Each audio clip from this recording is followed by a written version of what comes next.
Selamlar. Bugün bamya konservesi yapıyoruz. Daha önce sizlere iki çeşit konserve tarifi verdim. Bamya ile yapılan bu üçüncü şekli. İnşallah bunu da beğenirsiniz. Burada benim bamyalarım var. Şöyle gösterelim. Bunları temizledim ama temizlemesi bayağı bir uzun sürdü. Ekşi ayarlamak için koruk suyu doğal yapacağız. Şuradaki asmadan kopardım biraz. Biraz domatesimiz var. Hemen başlıyoruz. Şimdi ne yapalım?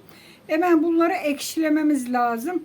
İlk önce yıkayalım ve ekşileyelim. Yıkamadım ben bunları. Salyalarını salmaması için yıkamadım. Hemen şimdi yıkayacağım çeşmede. Hadi bakalım hep birlikte yıkayalım. Hadi bakalım hemen yıkayalım.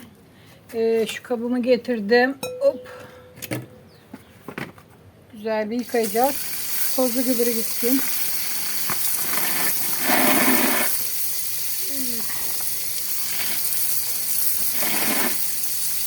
Şöyle şu kabımın içine yıkadıklarımı koyacağım.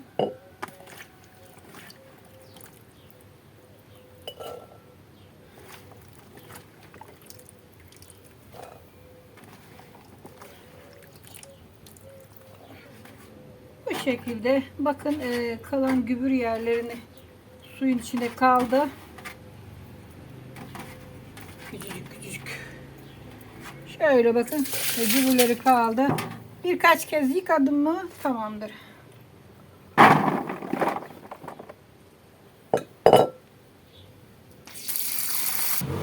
Bamyaları yıkadım bol suyla. Bakın yıkarken daha hemen sümüklerini salmaya başladı. Ama olsun, onun da çaresi var. Şimdi şu görmüş olduğunuz hop, üzümler ekşi üzüm, yani henüz olmamış koruk üzüm. Ben şimdi bunları böyle sıkacağım elimle. Sularını çıkaracağım ve bamyaların üzerine gezdireceğim. Hemen başlıyoruz. Şöyle tasımı alayım. Bunu ben domates rendeleyecektim ama üzümleri parçalayalım. Şöyle bakın üzümleri döktüm. Gördüğünüz gibi yeşil, yani ekşi koruk bunlar. Ay. Hemen bunları şimdi hemen şu şekilde bakın var gücümüze sıkarak bunun ekşi suyunu çıkarıyoruz. Yoksa limon sıkın. O da yoksa limon suyu, sirke hepsi olur. Ben şimdi koruk suyuyla yapacağım ki doğal. Şöyle pıt pıt pıt pıt pıt bunları patlatıyorum. Evet, ezdik güzel bir. Bakın ekşi sularını çıkardım. Şimdi hemen ne yapacağız? Şöyle bir süzerek dökelim. Bunu bulabildim hemen. Kolay da. Bakın. Şöyle bu ekşi suyu döküyoruz. Şöyle karıştıralım. Bu ekşi su bunun uzamasını engelleyecek. Az gelirse biraz daha ilave edeceğiz.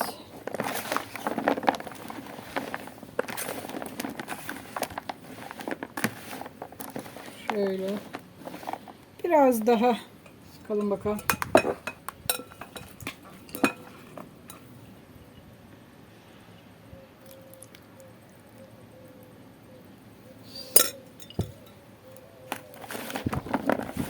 Şöyle bakın karıştırıyoruz tekrar.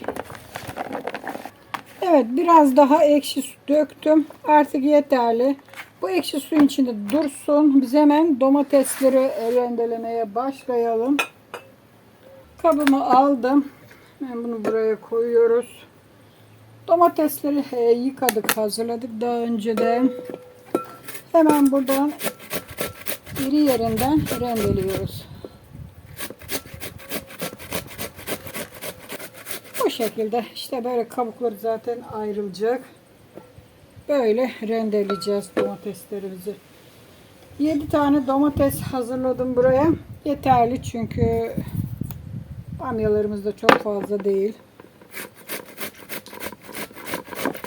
Evet. Domatesleri de rendeledim arkadaşlar. Dediğim gibi 7 tane domates yeterli.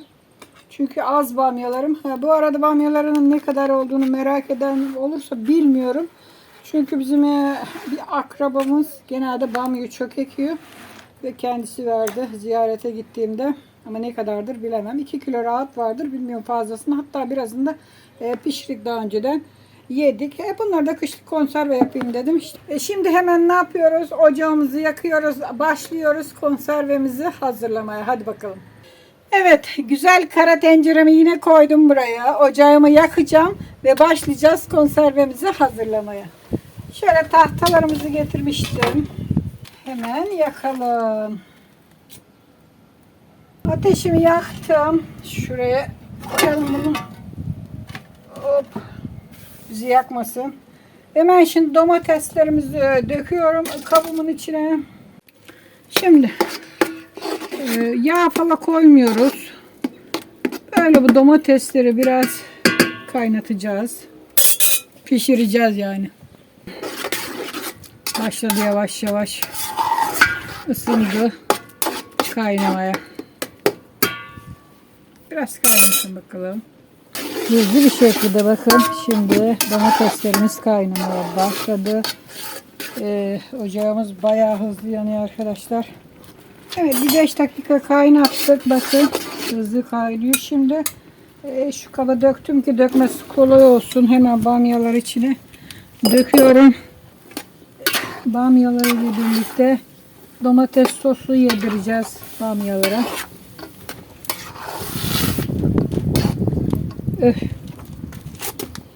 Ay şuraya oturayım.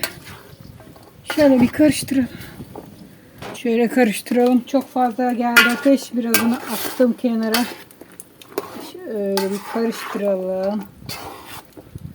Çünkü aşırı hızlı yanıyor. Bu şekilde biraz kaynasın. Birazcık tuz atacağım. Şöyle bir miktar tuz atıyorum. Çok da fazla değil. Hani atmadı demeyecek kadar tuz da atıyorum.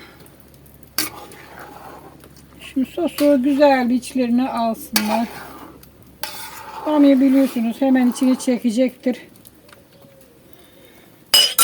5 ile 10 dakika arası kaynatacağız arkadaşlar. Yani ne çok pişecek ne de çiğ kalacak. Evet, artık ne oldu? Bakın domatesler çok güzel pişti. Bamyalar da suyunu bayağı bir içti. Domateslerin olduğu gibi içine çekti. Sünger gibi. Çok fazla dediğim gibi eritmememiz lazım. Şimdi hemen kavanozları dolduracağım. Şimdi sıcak sıcak bakın hiç indirmeden kavanozları dolduracağım. Şöyle kavanozu aldım. Yarım kiloluk kavanozlara. Zaten çok fazla bir şey olmayacak. Şöyle dolduruyorum. Aldığı kadar. Şöyle göz ayar doldurdum. Yarım kilo daha dolduralım. Sıcak sıcak hemen dolduruyoruz. Soğumasını beklemiyoruz. Bunları da dolduruyoruz. Biraz kocaman ama fazla mı giriyorum kiloda?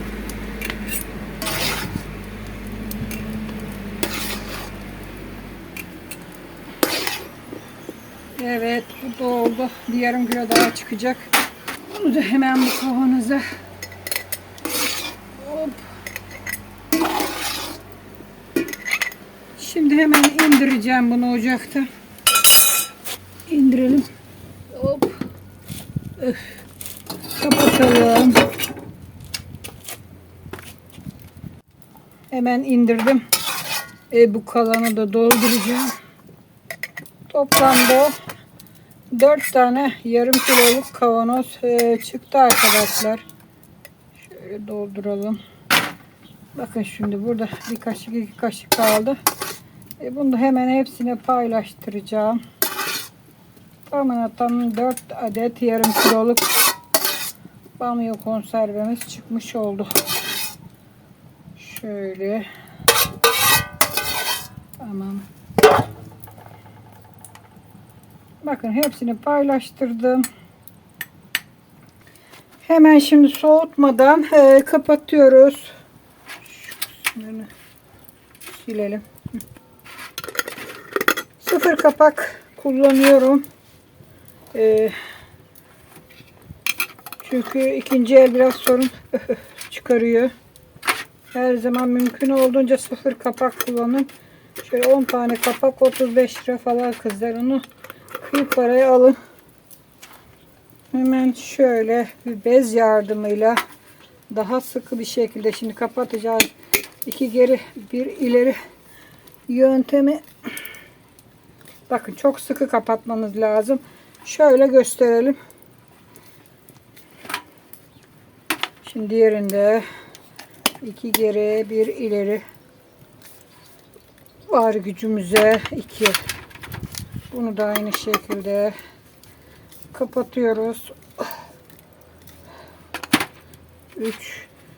Bir de bu 4 köşe kavanoz. Bu yarım kilo mu bilmiyorum, fazla mı? O da yarım kilodur herhalde. Evet, onu da kapattık. Şimdi hemen ters çeviriyoruz. Garanti olması için böyle de tutacaktır ama kavanozları kaynatmadığımız için şu garanti yöntemi yapmamız lazım. Evet, hazır oldu konservelerimiz.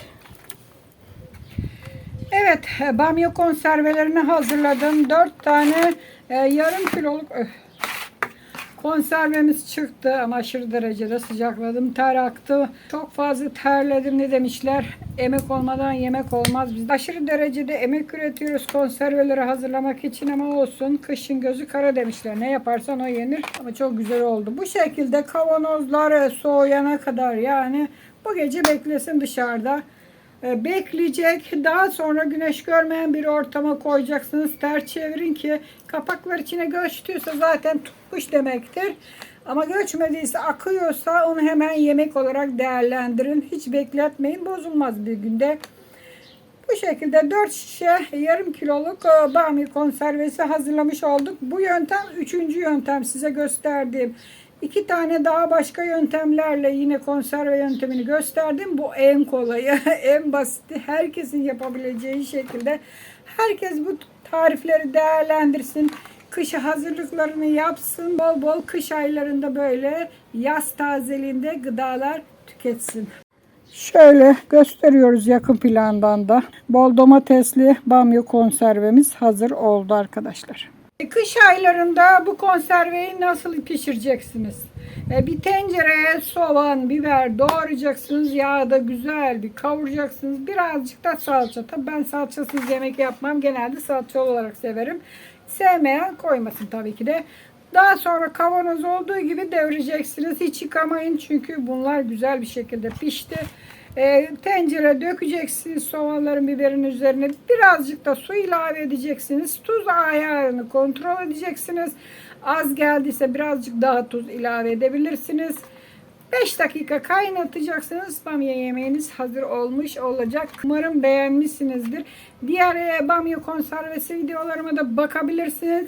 Linklerini açıklama kısmına bırakacağım arkadaşlar. Bakın, orada göreceksiniz zaten, açıklama kısmına girerseniz linklerini göreceksiniz. Şurada da önerilenler kısmında da tek tek ekleyeceğim ki herkes değerlendirsin, yapsın. Bol bol bu güzel yaz sebzelerini kışa saklayalım. Evet, şimdilik benden bu kadar. Videomu burada bitiriyorum. Yine güzel bir video yaptım sizlere. Umarım değerlendirir, siz de yaparsınız. Tariflerimi beğeniyorsanız ne diyoruz? Her zaman beğen tuşuna basın. Kanalıma abone değilseniz abone olun. Abone olun ki en güzel videolarımdan hemen haberiniz olsun. Hatta bildirimleri de açın. Bildirimleri nereden açacaksınız? Zil işaretini basarak bildirimleri açmış olursunuz. Açarsanız da videolarımdan tık tık tık size hemen bildirim gelecek ve bakacaksınız. Hadi bakalım, hoşça kalın. Kendinize iyi bakın. Sağlıcakla kalın. Yine güzel videolarda görüşmek üzere.